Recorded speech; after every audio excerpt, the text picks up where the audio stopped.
A very warm welcome to all the viewers. This is Vance. That's right, Kopi Vance. I see I already stand by my mark. Thank you for joining me every Wednesday at 9 p.m. We live in a very tropical country in Singapore, right? It's not something like Iceland or Switzerland, so you can see the AC is on and it's actually really perspiring, right? The weather is really, really, really crazy. It's something like you're sitting in the sauna and then you are just perspiring. So I'm sure all our viewers, especially myself and my guest speaker. My guest speaker is wearing all full sleeve. He's just right in from a surgery, and then he came back home, have a quick dinner for 10 minutes, and that's what he told me. I'm like, it feels so bad, and then he's ready for this interview with us. All right. Yes, today we are going to talk about all about weight loss, right? If you look at it in the past couple of weeks, we talked about um, formulas, we talk about substances, weight loss, diet. We have a lot of big varieties of topics that we actually talked about.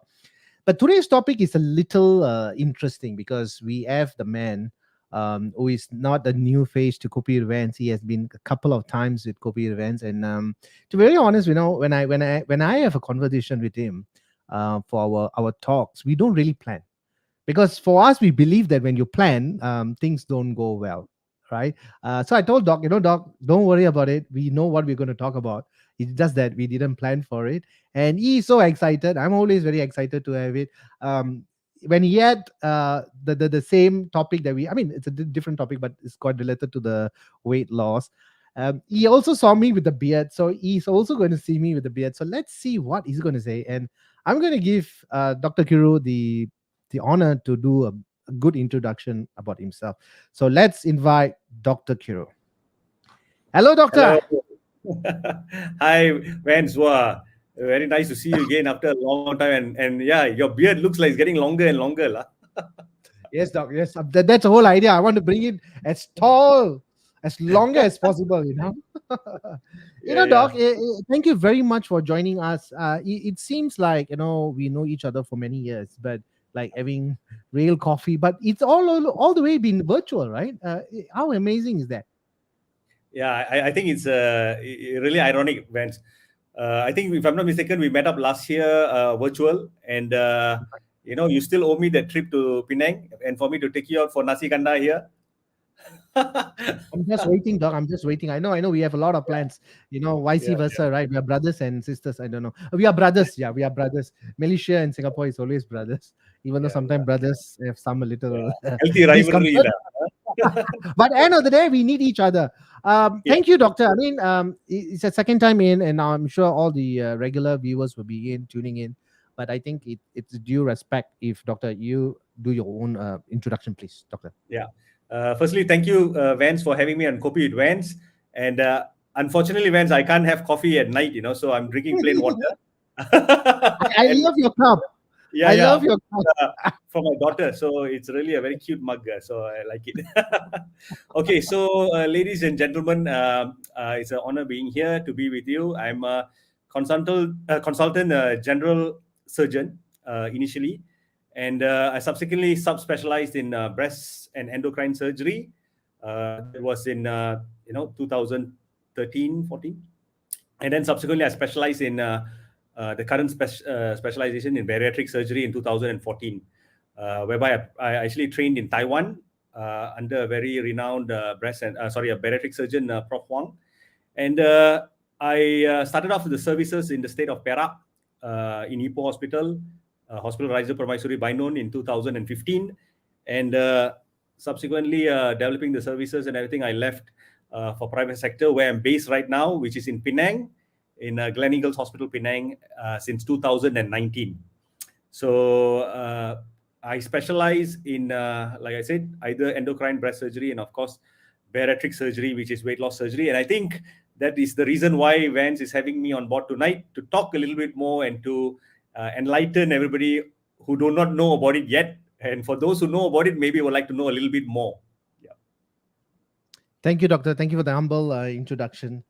Because over the past few weeks, all our topics is related to weight gain.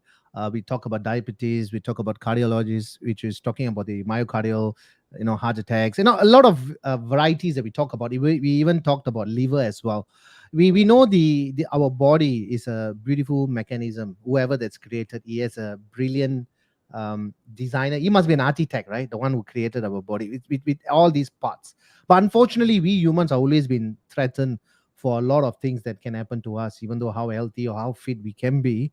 We do hear cases where people are just dropping dead, even when doing exercises or non-exercises as well. But the real pandemic that we are talking about right now, which is one of the biggest ever been, is the weight gain. Obesity has always been one of the highest in the whole white nation or even the whole world itself. Maybe, Doctor, maybe we want to get started like a warm-up session before we start an exercise program. I will always like to use this example. When Warm you up. talk about yeah, warm up. So when you talk about just give me a minute. Alright. So when we talked about all these things, right? But what is the whole idea about getting into the pace of weight gain? Yeah, so I think when you're talking about weight gain, Vance, you have a normal weight gain, which happens to us as we age.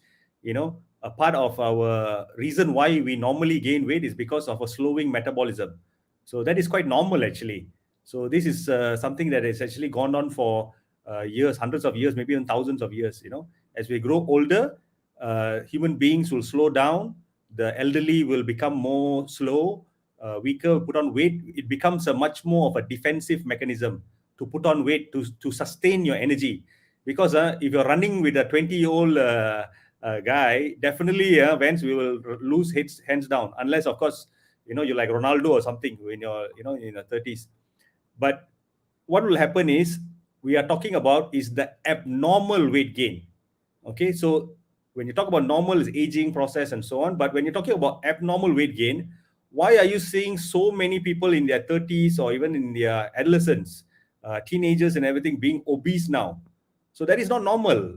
So this is something that is happening, like Vance rightly said, it's a pandemic that happened, and we are also in the midst of a COVID pandemic, which I think is we should slow down and settle down and become something like an endemic soon. So this global pandemic of obesity is going to again come back, and it's going to take center stage to me. uh, After all this MCO and CMCO and all these lockdowns and all that, so we're going to see a lot more of these issues come up, and people are going to be more concerned about how to be healthy and also maintain their healthy weight. Thank you, doctor. I mean, like I always enjoy talking to you. It seems like the topic just can go in deeper and deeper and deeper. But doc, we will definitely will come into the main topic itself. But I believe that when we talked about food or when we talk about lifestyle, and during this pandemic itself with COVID-19, there were the longest period of time that people have been quarantined, people have been at home, people started to binge eat, people tend to Yeah. eat more, people eat with boredom, a lot of stuff that has happened. And I think that could be another reason, as challenging as could be, as equal as could be, with COVID-19 itself. So I think we all should take priority our sense of health, which is in the most respect way that we need to push on. But unfortunately, a lot of people will not be able to do that because of exercises. When that's where I'm coming in, and I see Yeah. your posts. You either go for runs or you do some exercises on your operating theaters, which I really love. That in a recent post of mine, Yeah. I mentioned that doctors do sleep on their operating theaters, but you actually exercised. You did your push-ups, you did your abs. So what is this with the floor, the operating theater floor, and doctor? Is that something in connection? No, I think it's just a space, lah, Vance. Because you know, they always say, your house or your body is your temple, right? So for us, our temple is where we work, because we have our passion, we love what we do. That's why you are always in the gym 24/7. So yeah, and like you rightly said, if you make it like a habit, a daily activity, so you don't really think about going for it. It's just automatically in your schedule. You got to do it. So, and I find that if you just take a break, 10-minute break, and you just do some 10-minute breathing exercise, so why not you just get down and do 10 push-ups? It's just a different way of looking at it, lah. So, something that comes very comfortable. So I always say, if you are not used to using your body in the right way and everything, then get a trainer, because you got to know that flexibility, stamina, cardio, resistance exercise is all not the same thing. People think that oh, I just need to exercise 5 times a week, and what do they do? Mostly just go walking. And they use the calorie counter or their handphones, Yep. and they just say I've done my 10,000 steps, so I'm healthy. So Vince, I think they know that we all know that the spectrum of health is one straight line. It's like something like Penang going all the way to Singapore, and in that spectrum you have weight loss. So weight loss is somewhere around KL, Samran or something. So you can say that you are in that line and you're going to be healthy, but doesn't necessarily mean the same thing. So you can exercise to be healthy, but you don't necessarily exercise to lose weight. So you got to know what you're doing. So I think that's where I think your expertise comes in, Vance, because I've seen you doing your 1,000 calorie this one. So I think that's very extreme. So it's not easy. It's something that you really got to set out to do it, and you got to really work hard for it. And if that's your goal, then I'm sure you will be able to burn off your weight, and as a byproduct you will become healthier in the process as well, right? Definitely, doc. And also, like when someone is not exercising and always in the setting of comfort, usually if you notice, if they're not doing any activities, the hemoglobin A1C, right, Mhm. Yeah. HbA1c actually rises up, because it's an indication of diabetes, which is also another pandemic which is already there, and that will lead to blood pressure, and that blood pressure will lead to myocardial infarction, and so many things that can happen. But of course, we Yeah. all related to obesity. That is our main topic today, and then that's where we are going to come in. And doc, I know you've been practicing, and I also know that you just came out from a surgery as well. But I'm going to share this slide, and then we can Yeah. start our topic. So Doc, maybe can we get started on this topic itself, and what is all about this surgery that we are talking about, the bariatric surgery that we you always mention about? Yeah. So, firstly, I think a lot of our viewers will not know what is bariatric surgery. And of course, bariatric sounds like a very new word, something like Yep. pediatrics or geriatrics. Pediatrics is for for children, and of course, geriatrics is for elderly. So, bariatric surgery actually was actually initiated in the 50s, actually. So, the first type of bariatric surgery was done for obese person somewhere in the 50s, and they actually did an intestinal bypass. Okay, so that was the initial the beginning of surgery lah, in bariatrics. Now, when we talk about bariatrics, it's not only surgery actually. Bariatrics is a whole subspecialty about obesity, the study of obesity, and also the treatment options. So you can treat by medication, surgery, intragastric balloon. There's different types of options. Even exercise and diet is a definite the base of the pyramid of this treatment option. So when we talk about surgery, you're talking about evolution from the 1950s, which started with open surgery. So imagine when last time they used to cut from somewhere in the whole abdomen, one big line will be there, and then they will do it as open surgery. So of course, when you're doing in that time, in that era, there were a lot of fatalities as well, mortality, a lot of deaths, because this is not a simple surgery to do. The outcomes are very guarded in that era. So what happened was, in the era of laparoscopic surgery, that is called keyhole surgery, you find that bariatric surgery got another lease of life. So a lot of the pioneer surgeons in laparoscopy started doing. In fact, my mentor and my partner currently in Penang, Mr. Vimal, he was one of the pioneers in bariatric surgery here in Malaysia as well. And I had a chance to be with him during the development of surgery in that time. And that's where I got my interest as well. And you find that the outcome is much, much better. And as you gain experience and all that, it is, very, very low mortality, and even the complications are much lower in expert hands. Okay. So what you're seeing here, Vance, is actually a procedure called the gastric bypass. Okay. So just like I said, there are different types of options of weight loss, medication, surgery, exercise, diet, and all. So you have a few types of surgery. It is not only you go for bariatric surgery, we will only do this gastric bypass. There's something called a sleeve gastrectomy. You have sleeve plus procedures. You have the gastric band. You have the duodenal switch. There are a lot of procedures that is available.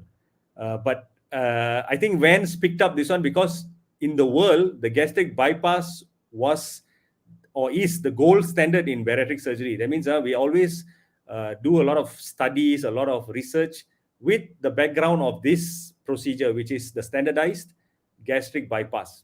Okay, so as you can see here, on the left-hand side is what you call as the normal anatomy. Okay, so what you eat is coming down through this pipe called the esophagus and actually Mhm. joins into the stomach. Okay, so when it joins into the stomach, digestion starts. So people think that, okay, it goes into the stomach, you only have hydrochloric acid. Hydrochloric acid will break down the food, and then it goes into the intestine and absorbed. But in actual fact, there's a lot of things going on in the stomach. There is something called the pump mechanism that is breaking down the food. There is not only hydrochloric acid, you also have pepsin, trypsin, different types of enzymes. You have a lot of hormones as well. That's why many people realize or will think that when I eat something, when you eat, your stomach becomes full, and then automatically you will slow down the buffet line. You probably won't go for your third round, fourth round because you already feel full. Now, that is what you call as the mechanical aspect of it. That means the distension on the stomach will slow down make you feel full, and it trigger a kind of a relay into your brain and tell you that, okay, you're already full. So the problem that's going on in the world right now, this relay is not happening. Another mechanism that stops you from eating is because there is some hormones in the stomach as well as in the intestine that trigger when you eat and you become full. These hormones are released, which forms a chemical maneuver as well. So you see, as what Van said, God is great. Whoever created it is really great because He didn't give you one mechanism. There's another mechanism called hormones as well, and enzymes to break down the food to make you feel full and then start the digestion process. Now, when this process is going on, there is a lot of energy being released. Okay, so imagine yourself doing your 1000 calorie workout with Vans. So that same amount of energy is needed to break down your food. So if you're eating for 1000 calories, you imagine how much of that same amount of 1000 calorie needs to be burned, not by exercise, but because of this hormonal mechanical sequence that's going on to digest your food. And if you do this in the night time, like where we are right now, so imagine your whole mechanism, your whole body is out of sync. You'll feel lethargic, tired in the morning. You will definitely not have a very good sleep, despite sleeping for 7 hours, 8 hours, because your body is too in detail metabolizing your food and so on. Okay, so to cut the long story short, we have not we, but the pioneers of this surgery have designed this surgery to actually accommodate or to actually reverse the effects of why a person wants to eat that much of food.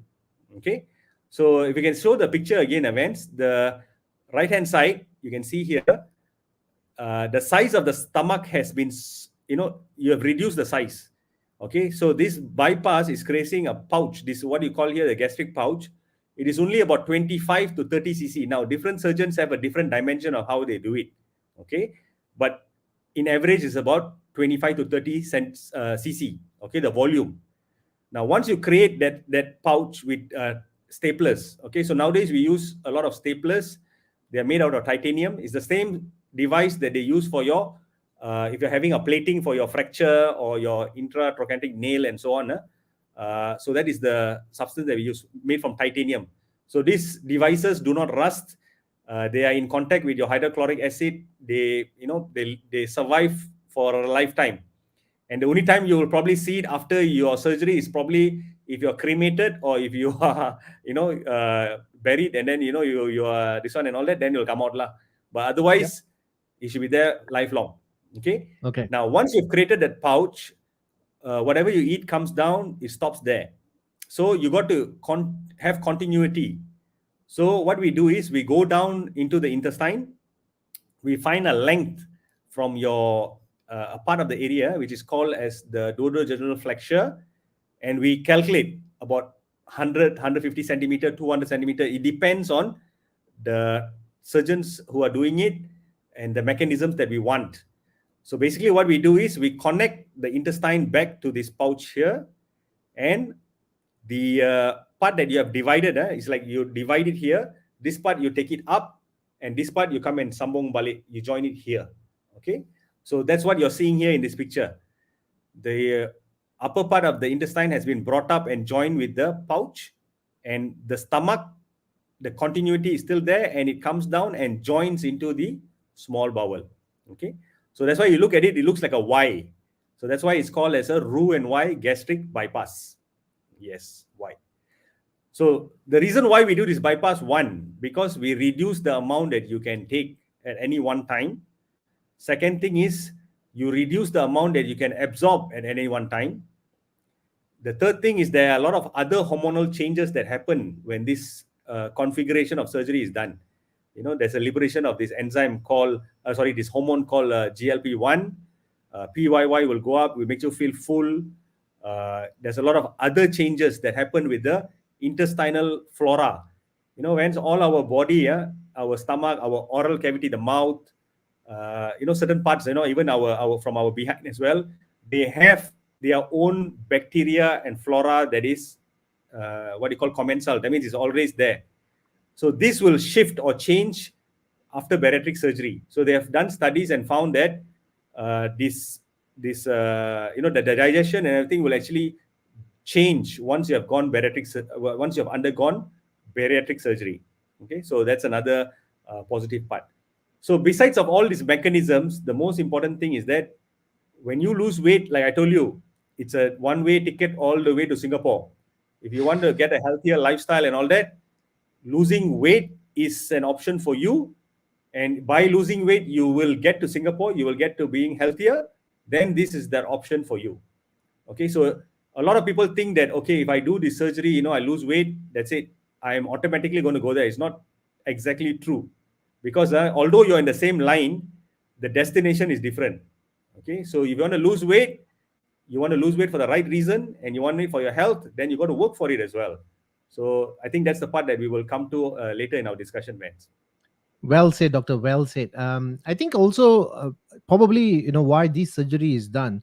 For viewers might be wondering, and if you have a questions, you can definitely post it up. And we already have few questions that's coming in. I'm definitely going to take that. I think that is very related to the topic. I think the person who just mentioned us is Kalandi Mutu. Yeah, just hang on a bit. We were going to definitely take that question. But doctor, when we talk about this surgery, a lot of people have been skeptical. A lot of cases. I mean, of course, right? What will happen? Will I have life and death? There are some cases before. But what is the risk? And we know why this surgery is done, because their blood pressure can be extremely high. They can be in type 2 diabetes, which is, with their insulin is all over the place, and they have to reduce the weight because the heart is overworking over time. What is the main thing here, doctor? I mean, what are we looking at? Is it because of the weight that is extremely in, or whether the people doesn't have that attitude or the behavior or the kind of motivation? Because it is the extreme cases that are the one who going for this surgery. So what is your take in this, doctor? Yeah. So, what actually I can roll what you asked me, Vance, into two questions, lah. Okay. So one is, uh, who should be doing bariatric surgery? Because you know why? Like what you said is rightly so. When you're talking about people who undergo the surgery, it is people who are in extreme weight. Okay, one. That means that you're talking about maybe they are 150, 160 kilos. But nowadays, if you look around you, Vance, I'm not sure in Singapore, but in Malaysia, 100 kilos is like average A ready, standard. A standard. Yeah, it's like standard, which is unthinkable in the 80s. 80s, you look around and see 100 kilo is not a normal thing. You're talking about 80 kilos, uh, you know.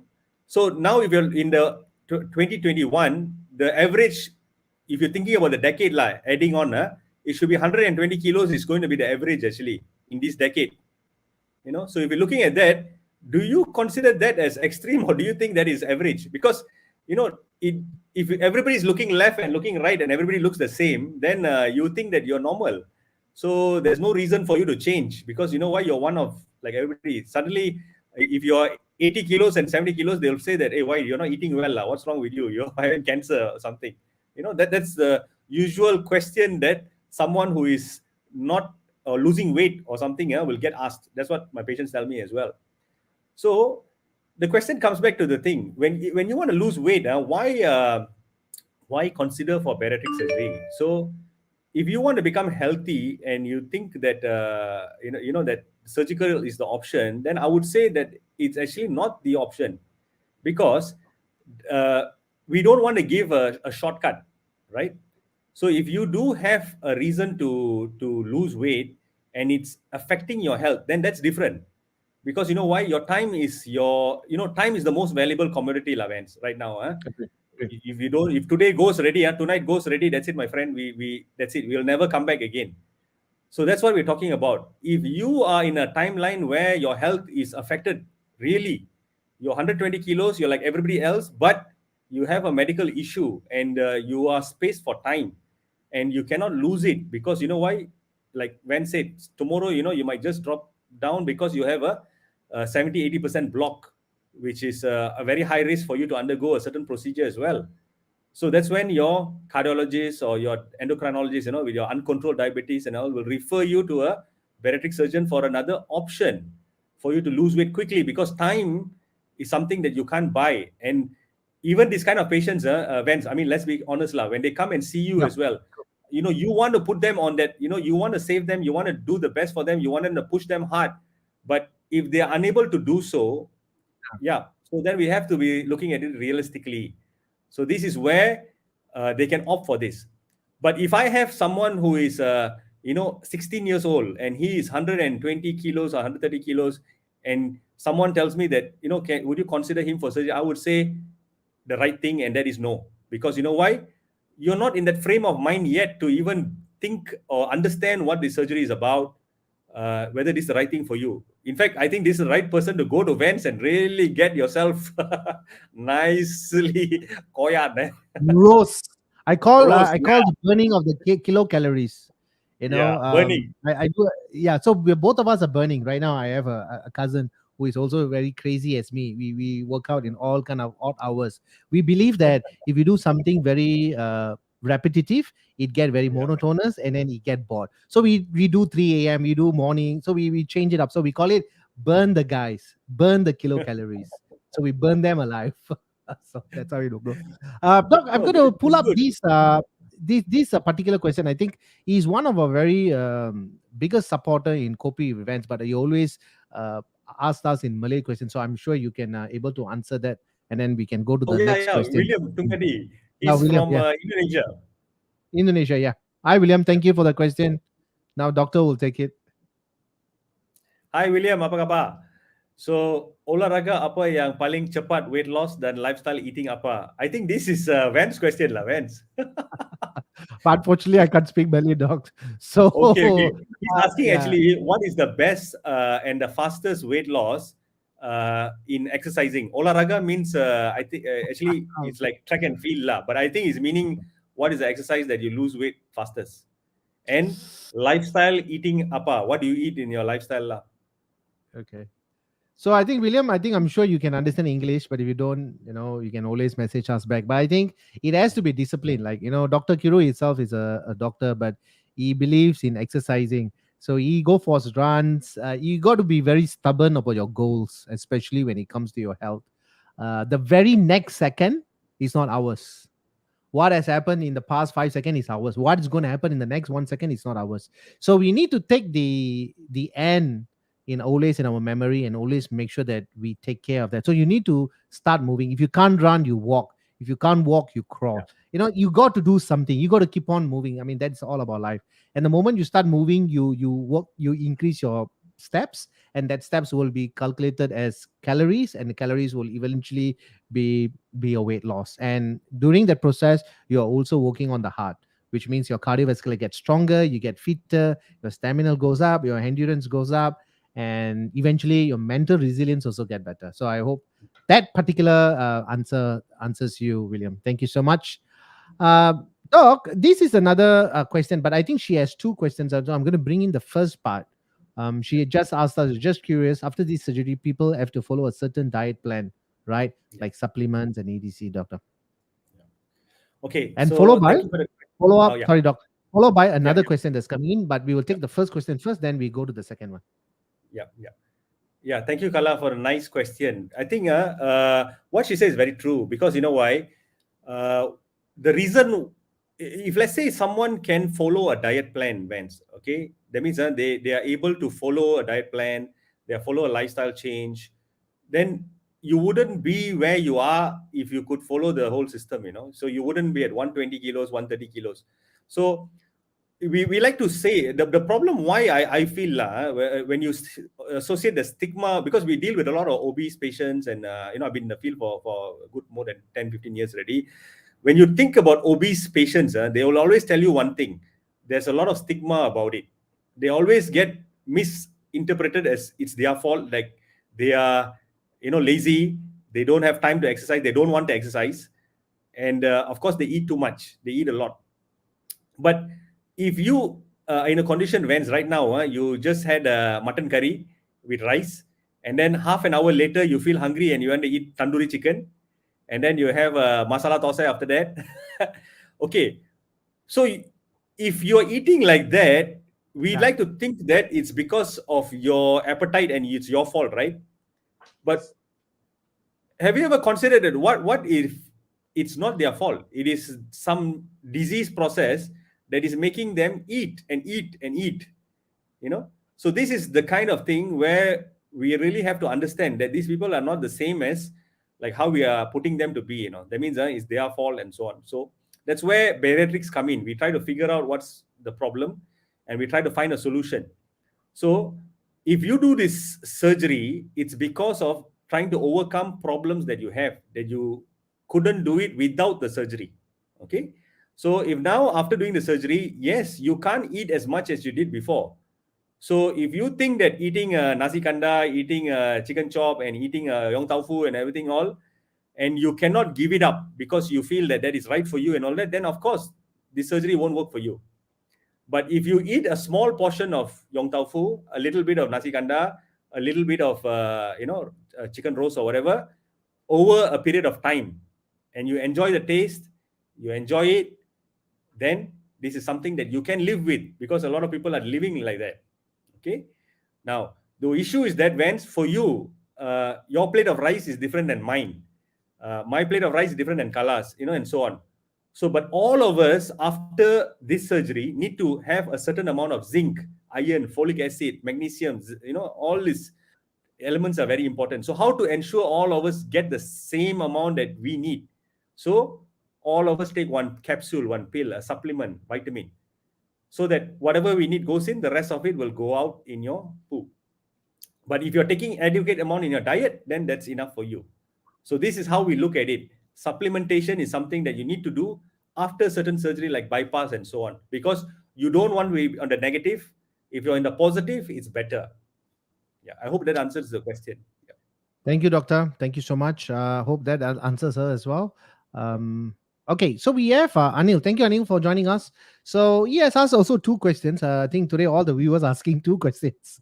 Yeah. Oh, in fact, three questions are coming out. Okay, so we will take that. How much food can we take after the surgery, doc? Yeah. So I think that's the main concern, Vance, because if you look at the desire, what we have, people are afraid of loss. Loss aversion is the first thing. That means it's like playing football. The first thing is don't let go a goal.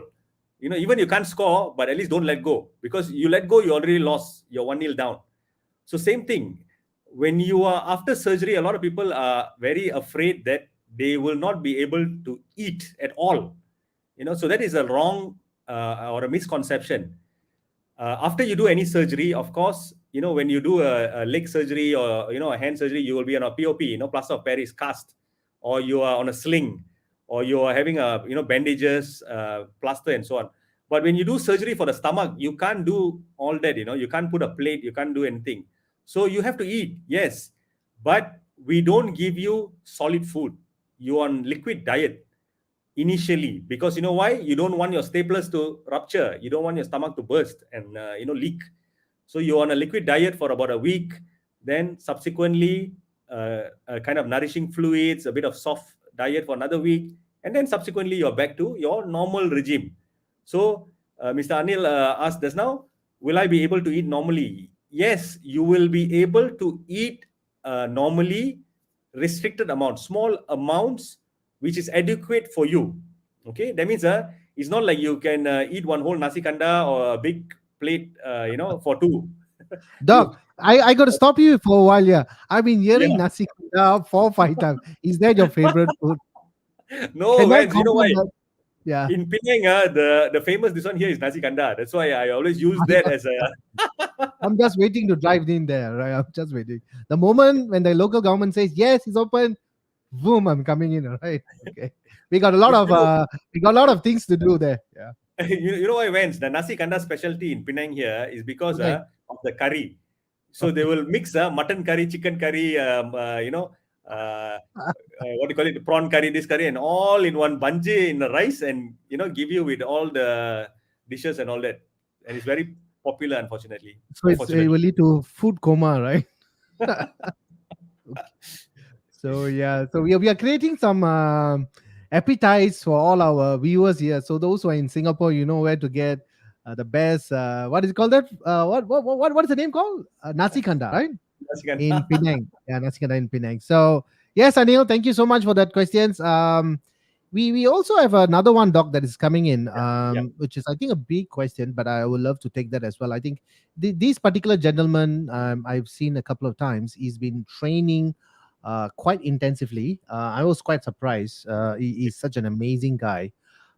He was running marathons and he's training 3 hours, 6 hours, 8 hours. And recently I saw that he was running like 60 kilometers Wow. in just in treadmill. And yeah, he is right. So thank you, brother. So his question's a little long, but let me just put it Yeah, in yeah. quick one block. I have two questions. I was told that bariatric surgery solve all metabolic syndrome like reversing diabetes and blood pressure back to normal. But I'm in the low carb community and shows the stats that through bariatric surgery solve diabetes and BP after 2 to 3 years. They are back to diabetes and high BP. Is it true? It's found that it's lesser calories by sugary, it works, or to be direct low carb and it works. So if it's low carb to 20 grams per day without surgery, will it need work? So his question is, Mhm. of course, we can do the surgery, Yeah, but at the same time, if I don't do it, if I do this, will there be yeah, a yeah, yeah. possibility? Or yeah, Yeah, yeah. So I think this one I'll address it in two ways, lah. One, I mean, two answers. The same question. There's two ways of answering it. Murli, very good questions, I would say. So he's asking whether bariatric surgery can has solved metabolic syndrome, like reversing diabetes. What we call metabolic syndrome is basically diabetes, hypertension, raised liver enzymes, uh, and also like uric acid hyperuricemia, and also certain conditions predisposing to diabetes mainly lah. Okay. And this can be reversed with bariatric surgery. That is very true because there are a lot of evidence, a lot of papers that actually showed that. Okay. Now, I always say that a journey, you can take a different route. We are going to Singapore now from Penang. You can walk, you can fly, or you can take the bus. So the speed at how you want to go will take you there. Okay. So if you are willing to go on a low carb diet and you can adhere to that, that means it's basically walking all the way to Singapore, 600 kilometers, I'm not sure. But if you're able to do it and you have the stamina like Murli, then and you have the commitment, then you can do it. Okay. But if you can't and you need a flight to fly down straight away, then bariatric surgery is the solution. But the aim is the same, the goal is the same. Okay. Now, the second part of the question to that is that yes, you have done surgery, and then why did the diabetes and everything come back? Well, in bariatric surgery for diabetes or for hypertension, so we do not call it a cure. Okay. So when you reverse diabetes and all that, people will automatically think that I'm doing it because I'm curing myself. But we don't call it cure in this standard condition. We call it as remission. Remission is the same word that we use for cancer. Okay, we don't yeah. say I'm cured from cancer. You say I'm in remission now. That means all my disease is gone, everything's okay. Once you hit 5 years, then you're called a survivor. If you're 10 years, then you're considered as cured. Really. Okay. So same thing here, because you know why? Diabetes is a disease that is a broad spectrum. One is either because there's insulin insufficiency from your pancreas, or the second part is because you have insulin resistance. So obesity, insulin resistance, and all that is a big whole discussion, which I think Vance will do in another Kopi with Vance one day. But right now, when you undergo remission because of your weight, you lose your weight and everything, you're healthier, your diabetes has gone into remission. So you have already been partially cured for a while. Now, if let's say as you age, your pancreas function, the insulin itself production is deteriorating. The factory itself that produces insulin is coming down, then there is a chance that your diabetes can come back. And if let's say, Vance, you do not follow your diet that you're doing, you're taking Coca-Cola and you're drinking, coffee with sugar and stuff like that. This, despite doing surgery, you can drink liquids. So if you're drinking a bubble tea and all that, it defeats the purpose. And that's where your calorie sugar again will shoot up. So my short answer to the question, Murli, if you are able to do a low carb diet, 20 grams per day without surgery, people ought to do it and they should do it. And we will support, because you know why? Because we have different options in weight loss. But for certain individuals, they do not have the time for that. And they do not have the effort and the motivation because they're already in some critical illness, so time is of essence for them. So this is where we come in to offer this option. Yeah. Well said, Doctor. I think I will totally agree with you with that, and I think it's a fantastic question that brought up by Murali. Thank you so Yeah, much, yeah, sir. I do see. Yeah, He's an amazing person. He runs like not a camel, but I don't know what to say. He's run like 60 kilometers and he's exercising all kind of hours, and is such an inspirational. Thank you, sir. yeah. Thank you. But I It got to sounds agree like with a you. ultra, this one. Yes, he's Ultraman, right? I mean, Yeah, he is. He's it's a great influencer at the moment in social media, which we starting to see a lot of people not just posting to boost about, Yeah, saying that, oh, I'm doing that, but it's rather an encouragement. People are now yeah, I think more so. into Yeah, social yeah. media. I think the social media has changed, doctor. Do you agree that? I do. I think if these individuals are there to share, how it works for them, there will be people who will want to try to do that. Maybe you cannot sustain 100%, but even if, let's say, you're telling he's doing 60 kilometers, if you're doing 10% of that, 6 kilometers a day, I think that's a very good start. I think so. Yeah. Thank you, doctor. I mean, I totally agree, like what you has answered in, and which is, I think, is very crucial as well. But I think that, doc, as we move on, I think for viewers, if you do have any more questions, you can please type it up because we have another 10 more minutes. I don't want to hold Dr. Kuru back. He had a tremendous long hours of, doctors. I like always say in my talk sessions, doctors are definitely the angels, but the angels also need some rest, especially those in the healthcare professionals. He probably is hiding his wings behind his long sleeve shirt, but they are the person that, apart from praying to God and so, Yeah. the another person that you throw everything out is a doctor, and these guys are just amazing. They keep on studying. There's no way of graduating because I think you're still studying as well. There's still Yeah. science is evolving, medical field is just improving. And thank you, doc. Thank you. I always say that in my in my talk shows. All right, it's not a script, but yeah. Yeah. So yes, thank you for the viewers. It's more questions that's coming in. Thank you. Yes, definitely we need the motivation. I got motivated from others too. So yes, so anything that is not motivated, you should not be following. And take what is necessary. Doc, we as we I want to bring up this point. When we talk about this surgery itself, there are Yeah. some individuals who might be watching this or maybe eventually share to people who need it. Um, a particular person, I'm just going to throw in a scenario for case for you, Doc.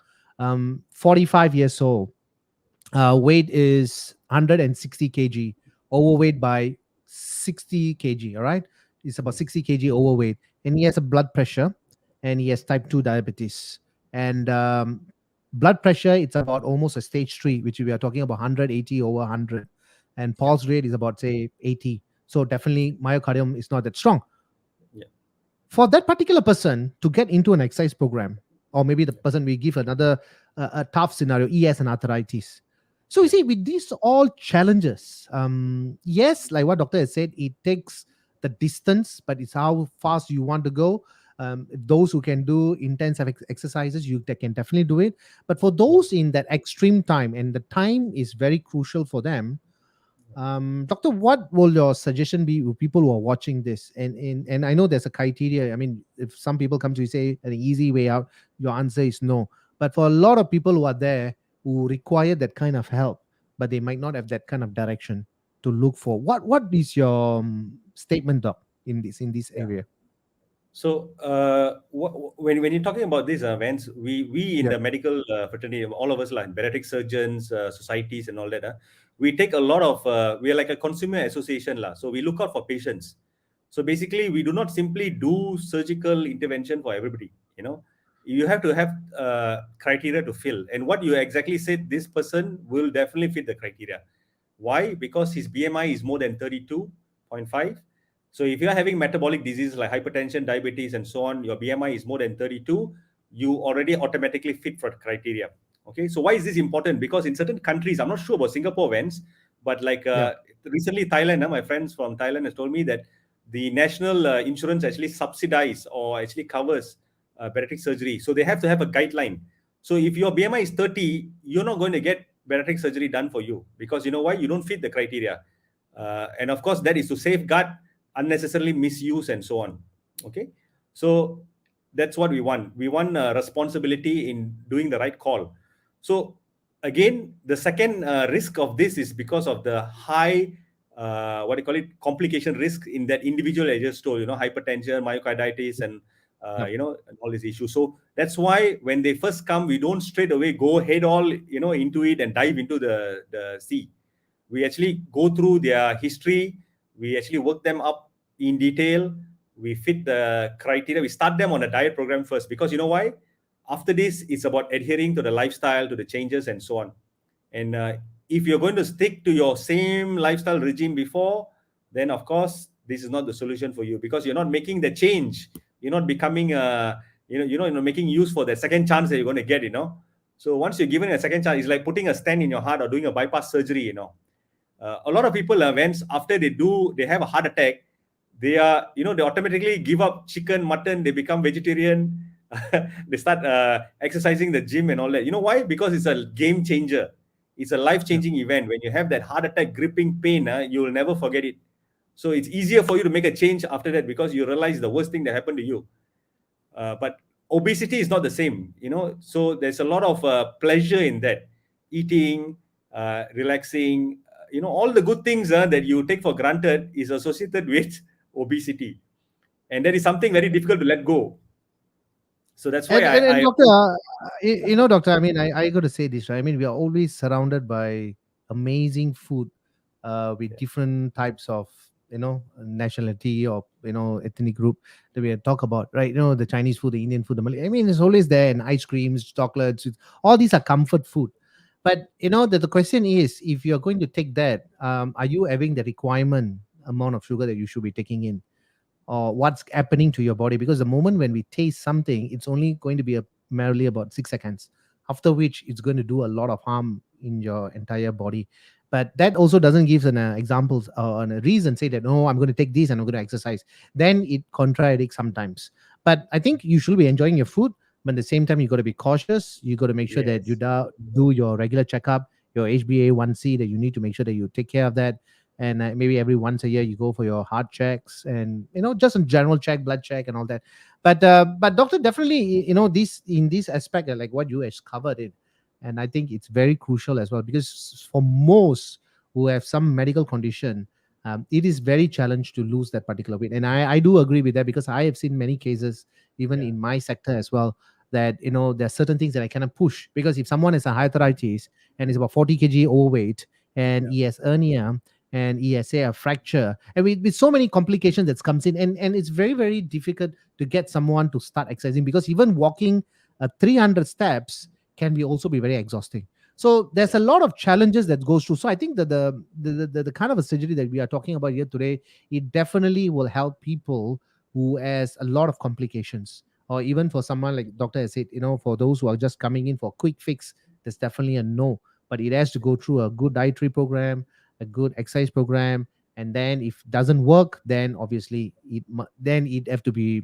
rectified. What is the issue, right, doc? yeah. I totally agree. In fact, if you're doing if you have undergone surgery and all that, the good thing is that once you lose your kilos, you lose your fat percentage come down. The danger is that you will lose your muscle mass. So that's Yeah, where we need colleagues and friends like Vans and all fitness trainers to do the job to get your muscle bulk up, to increase your metabolism and slow it down. Just like Mr. Murali, where you want him at 60 years old and he's still going on strong and yeah, running and yeah, full of yeah, yeah, yeah. energy. Yes. I think that's what, if we get all our, you consider him as a senior citizen, a model citizen, I think. Huh? Yeah, yeah, yeah. You should see six packs. Oh, Probably I man. would tell you is yeah, he is an amazing. He's 60 years old, by the way, and he has an attitude, and it's a great attitude, I think, right? Yeah. It is about yourself. It's about you getting fitter, and I like the way he put things. Right, no excuses, right? There Yeah. shouldn't be any excuses. And I think he has conditioned himself in a way that he looks at different things of exercising, eating healthy, and so forth. And he definitely had said, wonderful answer. Absolutely agree. Thank you. Thank you, Thank you. Murali, for that particular question and encouragement. Thank you so much. Thank Again, you. doctor, Thank you you. see, we just talked for about 10 minutes. It's now already 57 minutes. You imagine, Yeah. I just feel like I spoke to you for 10 minutes. That is why I say we shouldn't plan. We shouldn't plan Yeah. anything, just go I think it through was it. very fluid, if you ask me. Yeah, yeah. And I think it's again a very blessed to have you again, Yes. and highlighting a lot of these pointers. I mean, of course, it's never enough. It's just a tip of an iceberg. But Yeah. I Yeah. believe that this session should have brought some light to people who what they can do some modifications, and if you really can't, then you got to see a great good consultant like Dr. Kiru itself, and to understand what is it all about. So both in Singapore and Malaysia, if you're watching this, please do share and like it, so that more friends and families can be aware of this situation. So it's no quick fix, but it's definitely needed for someone with certain complications or certain criteria that have to be rectified. Right. um Yes, doctor. I think we are coming to the last segment. I know it's an extremely busy day for you. Yes. So thank you so much. Thank you so much. I'm just waiting to fly down to Penang. Yeah. I'm going to drag I you think like what along. Mr. Murali said, like, I think once, Yeah, we made this agreement, this commitment about what, 3 weeks ago or something. Yeah. So yeah, I think the one very good thing is that my take home message to all viewers, like, if you set your mind that you want to become healthy, then like Mr. Murali said, you have to take that steps. You cannot run away. Today, tomorrow, set aside half an hour. If it's walking down your apartment, walking or running around the block or something, just do it. And you don't want to forget it, put your shoes outside your door. you know uh, yeah, at one point I used to put my shoes in my bedroom, because yeah. get up, the shoes are there, make you feel guilty, just take it and wear it and go. So, and then once you are used to that, you get over that, and then your next barrier and so on, and then you make it like a habit. So I think that's the best way of putting it. So thank you, Hans, for having me also. Thank And you, thank you, sir. I think that's a good thing. So probably take a message here for one thing is plan your day, and never fail to plan. And like how we didn't plan today, right? Yeah. But certain times it's definitely needed Sometimes, not to plan. yes. Yeah. But a lot of things we need to plan. All right. Yeah. But we are not sending a wrong signal to the viewers, please. All right. Me Yeah. and I hope Dr. so. K. Yeah. we talk as if like we know for 20 years, but honestly speaking, Yeah. it's just virtually. But it's such an amazing person that we always get connected, even though he's having a busy schedule, and he agreed to come on board. Just to give a little bit more on this weight loss extreme cases, what are the other options that we can look into. Thank you, doctor. Thank you so much for joining me at Kopi events today. Yes. Been a pleasure, Vance. And stay safe. Take care. Thank you, doc. So I'll catch you soon. See you soon. See you, Bye doc. bye. Bye. Bye bye. All right, so that is Dr. Kiru, who spent a very good, almost about 1 over hours with us at Kopi events. Like I always said, doctors are such an amazing person. They are always with um not a hard, right? They are always sent by someone from the top. That's why I believe you really need that kind of passion, that kind of love.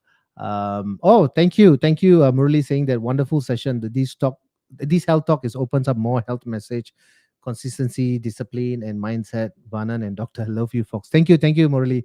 Thank you so much for these messages that just came in. Yes, viewers. So we have another 2 more weeks. Yeah, 2 more weeks for another health segment.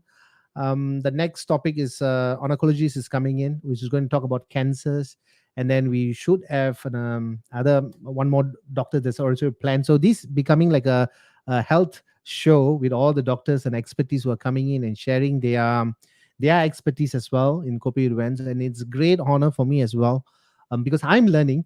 Because every time when I have a talk with doctors, and doctors are not easy to communicate with them, they are always in a different dimension. So you need to really do your research and kind of so it's always been a pleasure for me, and I really enjoyed talking to the gentleman who were earlier on, Dr. Kiru.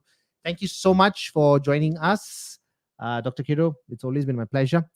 Yes, so we almost coming to the end of the show. Yes, everybody should be tired right now, whether viewers coming from the Malaysia or Singapore. Good thing is the economy is opening up. People are able to start moving freely, but that doesn't mean that we should not be not taking precautions. I think that's very important, right? Safety is very important. Wear your mask, use sanitizers. I think this is one of the like a mantra that you need to follow and do it for the rest of our life, if not, right? All right, I've said enough. I'll catch you again on the next week, which is 9 p.m. at Kopi Events. For now, I am signing off. Vance.